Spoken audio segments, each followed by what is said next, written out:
Salut à tous, j'espère que vous allez bien, c'est Romain et on se retrouve aujourd'hui pour la première vidéo de 2024. Alors avant tout, je vous souhaite une très belle année, la santé, des souvenirs avec tous ceux qui vous sont chers et de la réussite dans tout ce que vous espérez et entreprendrez sur cette nouvelle année. Pour ce qui nous lie, à savoir le PSG, on espère une année sans regret avec de la cohérence à tous les niveaux, sur le terrain, au sein de la direction sportive, le moins de polémiques possible et le plus d'ajustements tactiques farfelus de la part de Luis Enrique pour nourrir tous les débats possibles et imaginables sur cette chaîne, pourvu évidemment que ces ajustements soient gagnants, nous mènent évidemment à tous les trophées possibles. Pour cette première vidéo, j'ai pris un sujet assez intéressant et qui résume bien en fait cette année 2024, puisque c'est le dossier en fait au PSG où on a le moins de certitude, à savoir Mbappé.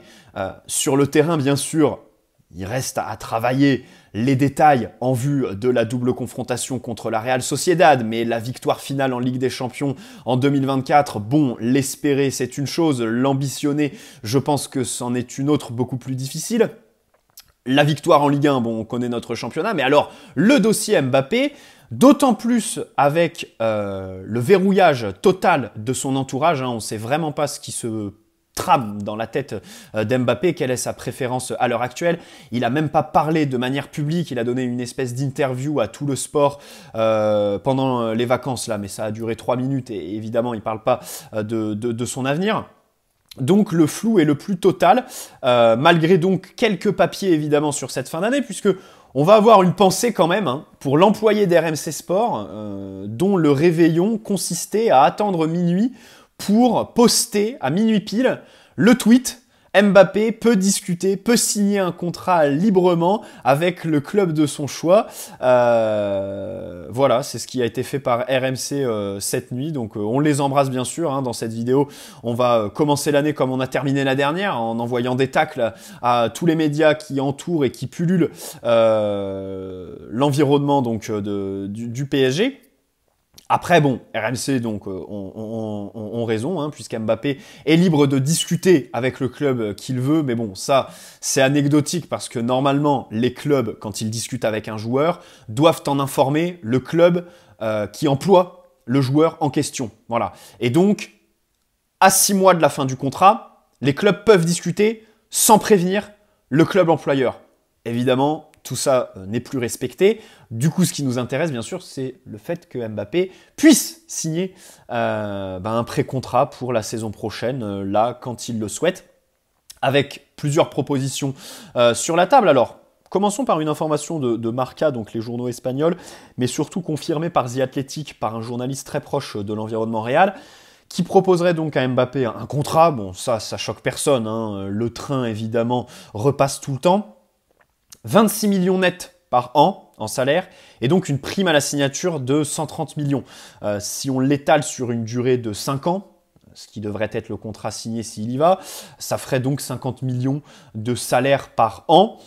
C'est évidemment incroyable, mais il faut noter que c'est moins, voire bien moins que ce qu'il touche actuellement au PSG, que ce qu'il avait négocié lors de sa prolongation en 2022. Et même dans le papier de The Athletic, ça, c'est souligné en fait. Le Real a des coûts importants avec les rénovations du Bernabéu et tout ça.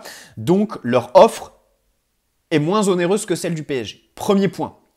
Évidemment, peut-être pas celui qui intéresse le plus parce que gagner 50 ou 80 millions par an, on se dit c'est quasiment la même chose en fait. Mais quand tu gagnes 80 millions actuellement au PSG et qu'on te propose 50, donc 30 millions en moins, bon, surtout quand l'été dernier, tu as, alors vis-à-vis du PSG cette fois, renoncé à des primes visiblement, c'est en tout cas la posture de communication adoptée par Nasser, ça peut être à prendre en compte. Le plus intéressant, c'est que le Real aurait fixé un ultimatum cette fois, attention Florentino Pérez. Déjà, Florentino Pérez aurait délégué, ce serait pas lui qui gère directement le dossier, donc qui parle directement avec la mère d'Mbappé, mais quelqu'un de son entourage très proche, déjà, premier point. Et ensuite, ultimatum fixé à la mi-janvier pour le Kicks. Alors bien sûr, c'est une leçon, parce qu'on va rappeler qu'en 2022, ce que le Real se mange, c'est évidemment une clim monumentale. Il ne faut jamais oublier ce dossier qui a traîné jusqu'à la fin mai. Haaland avait signé à Manchester City tellement c'était long. Et au final, eh bien, ils se sont retrouvés comme des cons. Il n'y a pas d'autre mot. Il n'y a pas d'autre mot. Et ça, évidemment, c'était quand même quelque chose de savoureux. Notons-le quand même si c'est vrai que par la suite, nous, supporters parisiens, on a un petit peu déchanté parce que ça nous a pollué notre été dernier et tout ça. Et là, bon, nos 6 premiers mois de 2024, on risque d'avoir une reprise des rumeurs. Alors, côté PSG, c'est ce qui nous intéresse, on fait ressortir dans les médias de l'optimisme quant à une prolongation. Voilà.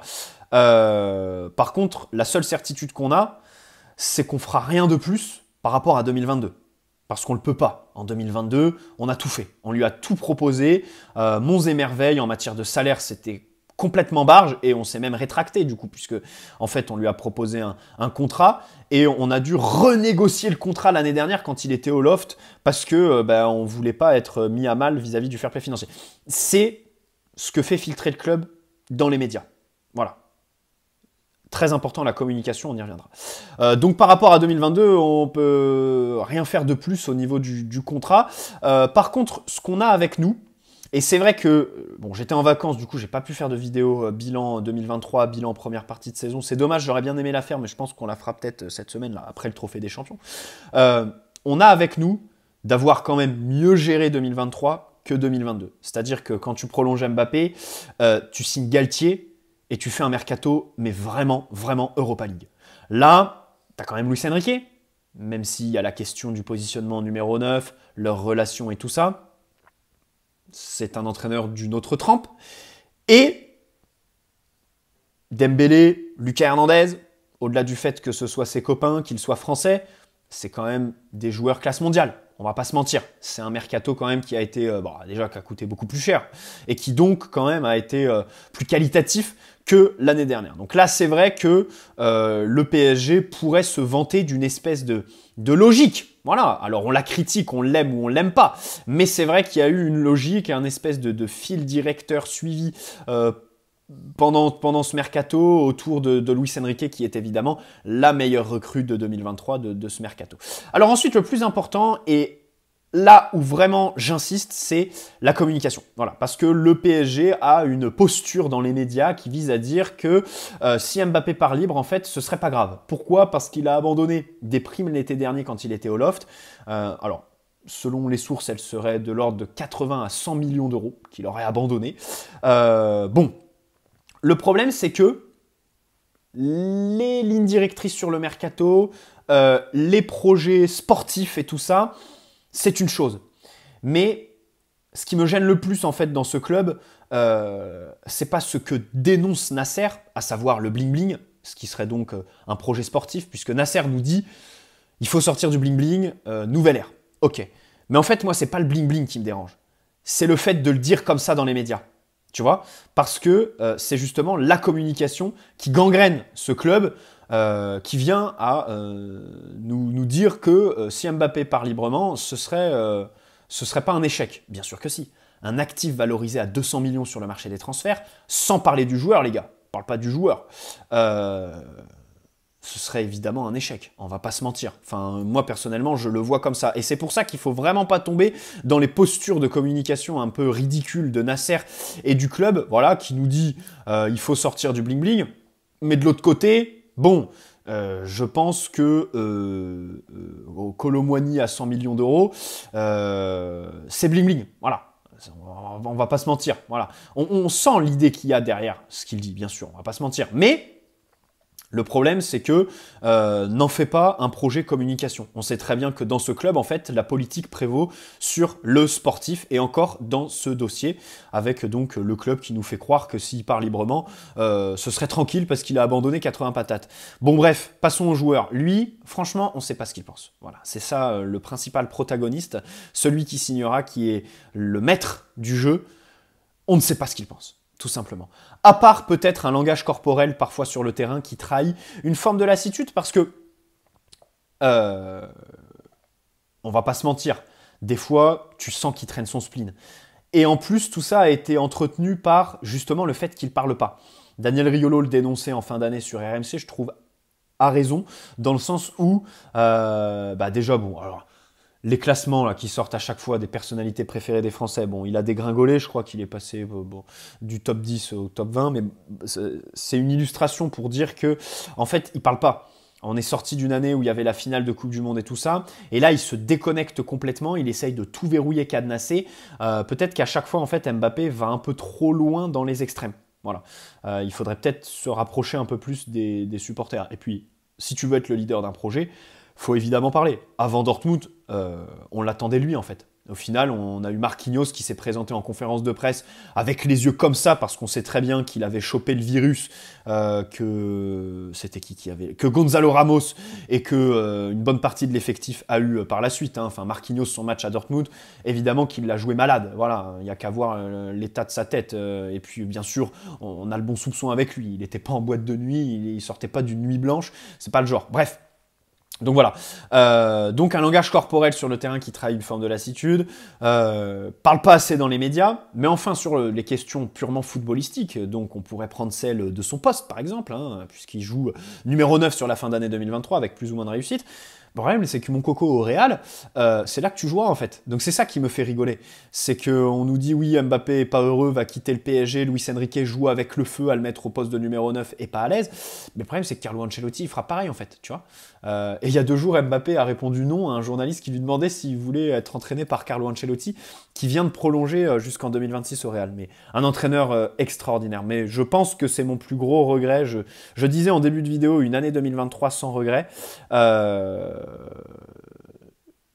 Je reviens sur ceux qu'on a eu sous l'RQSI, vraiment, quand je vois Carlo Ancelotti faire le petit pied de nez à la sélection brésilienne qui se voyait déjà le signer à la fin de cette saison et encore prolonger au Real, mais c'est complètement dingue, faire tous les ajustements qu'il fait avec un effectif qui est quand même assez limité, un président qui lui a pas ramené le numéro 9 qu'il souhaitait, le dossier Mbappé en 2022 qui a échoué, pas eu de recrutement pour remplacer ça, bon bref, c'est vraiment exceptionnel, hein, les blessures qui s'enchaînent et tout ça. Un entraîneur des tout meilleurs de notre siècle, les gars. Voilà, bref, c'était la parenthèse. Et perso, objectivement, pour vous donner mon avis objectivement sur Mbappé, oui, je pense que il a sûrement fait le tour. Au PSG et en France. Alors bien sûr, il n'a pas ramené la Ligue des Champions, et c'est ce qui fait que son comportement m'agace, parce qu'en fait... ramène la Ligue des Champions avant de faire tout ce que tu fais sur le terrain.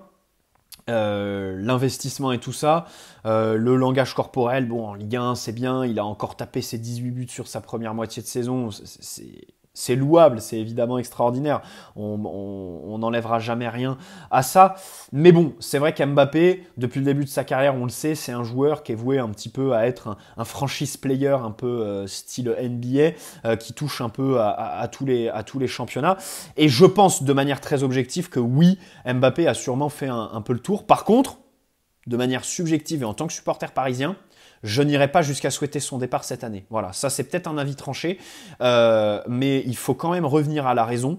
Bien sûr, sa première moitié de saison, si vous voulez, on peut faire une vidéo d'une demi-heure sur son manque d'investissement défensif, par exemple, qui m'horripile en fait, parce qu'on est en 2024, et on a un joueur qui n'a pas compris qu'en fait, le football aujourd'hui, il est total. Voilà, et que en fait, quand t'as pas gagné la Ligue des Champions, tu peux pas t'octroyer autant de privilèges que ceux qu'il a actuellement. Voilà, mais il y a le joueur, mais aussi le club qui lui a donné ces privilèges-là, bien évidemment. Et j'espère que Luis Enrique va continuer à s'entêter avec Mbappé numéro 9. Si à côté, tu lui donnes la liberté qui va avec et les bons ailiers, voilà, qui performent, qui permutent avec lui sur un match et tout ça. Bon bref, c'est un joueur bien trop fort. Voilà, on va pas se mentir les gars, il a 21 buts sur la première moitié de saison. Qu'est-ce qu'on dit du PSG de Luis Enrique aujourd'hui sans les 21 buts de Mbappé? Qu'est-ce qu'on dit d'un Ousmane Dembélé par exemple, qui est évidemment dans le jeu notre meilleur offensif, mais le problème c'est que de manière brute, tu peux pas dire que c'est ton meilleur offensif, dans le sens où il a marqué un but. Ton meilleur offensif ne peut pas être quelqu'un qui a marqué un but contre Monaco, même si le but est fantastique. Je suis désolé les gars, en fait. Donc qu'est-ce qu'on dit d'Ousmane Dembélé sans les 21 buts d'Mbappé? Qui en plus sur les 21 buts, bon, il n'y en a pas beaucoup qui ont été le fruit de leur relation, puisqu'au début de la saison, ils réussissaient à se rapprocher, à échanger des ballons, mais bon, à la fin, sur la fin d'année 2023, là, c'était un petit peu plus compliqué, distendu entre les deux. Bon, voilà.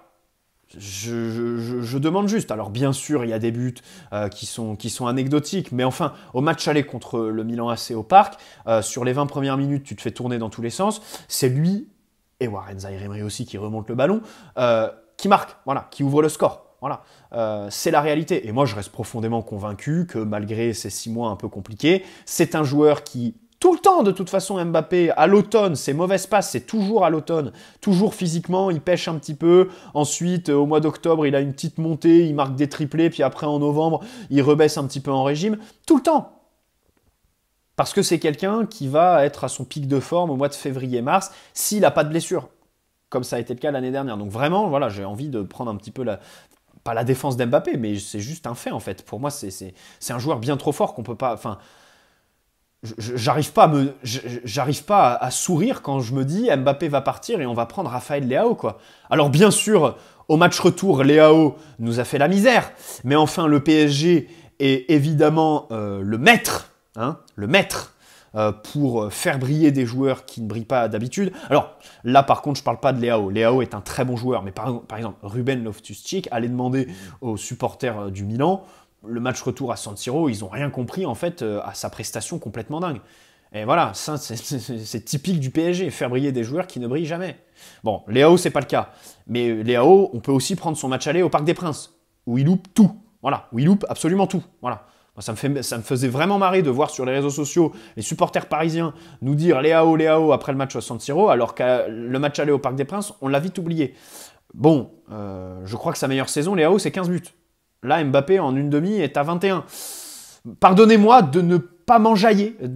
Voilà. Comme je ne m'enjaillais pas cet été quand on voulait faire partir Neymar, quand on voulait faire partir Verratti, quand on voulait faire partir Lionel Messi, parce que je le disais aussi, quand on voulait faire partir Di Maria aussi, Thiago Silva, Ibra et tout ça, bien évidemment. Voilà. Et plus le temps passe, plus ces dossiers me donnent raison, en fait. Dans le sens où... Avant de penser à faire partir un joueur, il faut toujours garder en tête qu'on a un club qui les remplace de manière très lugubre, hein, très bancale. Bref. Donc voilà mon avis sur Mbappé qui est un petit peu tranché. Finissons la vidéo sur Moscardo. Voilà, Gabriel Moscardo, puisqu'il a signé, tout comme Beraldo, ça y est, ils étaient au campus PSG. Donc on va rester sur Moscardo puisqu'on va parler de l'opération. Donc déjà, l'opération financière avant la chirurgicale, c'est 20 millions sur plus 2 de bonus versés à son club de San Paolo. Alors le problème, c'est que vendredi, il a passé ses tests à Paris. Il y a eu une suspicion de tumeur dans un premier temps, au pied. Ça a été écarté. Ça aurait quand même été une sacrée mauvaise nouvelle pour un jeune de 18 ans avoir une tumeur, mais c'est écarté. Par contre, il faut quand même l'opérer, ce qui demande un temps de convalescence de 2 à 3 mois, donc il va s'envoler à Doha, clinique Aspetar, où Zaïre-Emery était d'ailleurs. Il s'est fait retirer les dents de sagesse et puis il a fait des petits tests. Zaïre-Emery, je ne sais pas s'il a fêté Noël avec sa famille, parce qu'il s'est envolé pour le Rwanda juste après le match contre Metz, et ensuite on l'a vu une semaine après à Doha, avec l'opération des dents, en train de faire des tests. Je ne sais pas en fait s'il a fêté Noël avec sa famille, ce bon vieux Warren, un vrai vaillant. Ça m'a limite fait de la peine de le voir sur les médias du club comme ça. Je me suis dit, putain les gars, déjà qu'il a avancé son protocole de retour à 3 semaines pour jouer le match à Dortmund, qu'il lui manquait clairement du rythme sur la première mi-temps là-bas. Si en plus pendant les vacances on ne ménage pas et on en fait notre objet de communication, bon ça va aller 2 minutes quoi. Bref, donc pour revenir à Moscardo, voilà, donc opération de 3 mois donc au pied. Or sur le principe évidemment je comprends parfaitement, hein. Il faut opérer, il ne faut pas prendre de risques. Le joueur a 18 ans, donc évidemment les risques, ils sont moindres sur un joueur de cet âge. Surtout que tu veux apprendre de tes erreurs. Parce que là, ça me fait un lien sur quelque chose que j'avais dans mes brouillons depuis super longtemps et je suis super content qu'il y ait cette histoire d'opération parce que Neymar 2017, rappelez-vous, cet été quand Neymar signe en Arabie Saoudite, une semaine après, si ce n'est moins, les médias français, à l'unisson, nous balance l'information comme quoi, dès la visite médicale de Neymar en 2017, on savait pour les problèmes au métatarse, il fallait l'opérer, mais le club a décidé de ne pas le faire dès sa signature. Voilà. Donc, évidemment, on apprend de nos erreurs, premier point. Et deuxième point concernant l'information en elle-même, sortir ça après le départ de Neymar du PSG, bah c'est pas fufute, tu vois.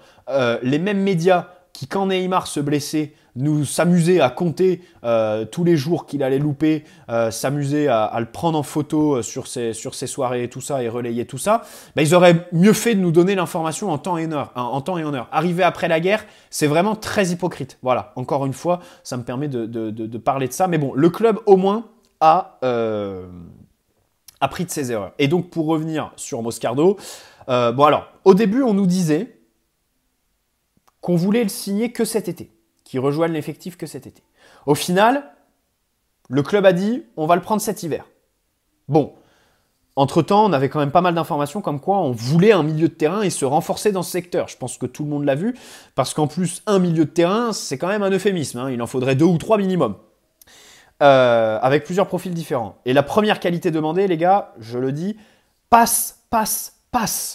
Gelon, lancer dans la profondeur et tout ça, parce qu'on a trop peu de milieux de terrain qui savent passer. Et même Warren, c'est son axe de progression majeur. Bref, donc on recrute Moscardo cet hiver. Visiblement, c'est parce qu'on voulait le faire jouer directement et que ce soit un ajustement immédiat. Parce que bien sûr, même si là, sur un recrutement au Brésil, tu vas me dire, à raison, la fin de saison là-bas, c'est en hiver, donc c'est logique qu'on les recrute en hiver. Pour nous, en Europe, le mercato hivernal, c'est un mercato d'ajustement immédiat. Bon, 2 gamins de 18 et 20 ans, ça colle pas trop avec ça. Ça leur met limite une pression en plus que de les recruter comme ça et les lancer dans le grand bain direct. Donc, on va voir maintenant, avec l'absence de Moscardo, bon, on va pas se mentir, il va revenir que l'été prochain, les gars. Comme d'habitude, hein, les processus de convalescence avec le PSG, on les connaît.